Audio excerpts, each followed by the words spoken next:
Twese tuti never again, never again. Abanyarwanda turibuka ku nshuro ya 31 Jenoside yakorewe Abatutsi mu mwaka w'1994. Uko twari dutangiye tuti never again, ntibizongere ukundi. Uyu mwanya FAB TV tuboneyeho kwihanganisha abanyarwanda bose muri kino gihe kitoroshye, twibuka amateka yaranze igihugu cy'u Rwanda. Twihanganishije buri umwe wese ugifite igikomere cy'ayo mateka mabi,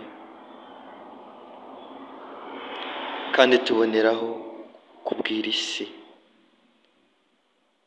no kwibutsa isi ko uyu ari umwanya wo kongera kwibuka no kurwanya inkomoko cyangwa se ingengabitekerezo ya Jenoside aho iri hose, ndetse ikarandurwa n'imizi yayo.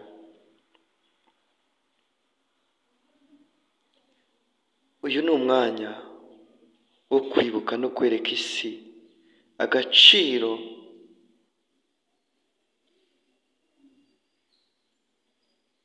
k'Abatutsi bishwe mu mwaka w'1994 bazize uko bavutse. Bari abere, nta cyaha nta cyasha bari bafite, bari abanyarwanda nk'abandi. Ariko nyuma y'amacakubiri yabaye 94 baza kwicwa kubw'amateka mabi yavuye mu gikoroni, bw'abantu babaremagamo ibice cyangwa se babacagamo ibice, bamwe bakabagenera amazina yabo, ariko ibyo ntibyari bikwiriye. Ntituzabyibagirwa ukundi. Jenoside yakorewe Abatutsi mu mwaka 1994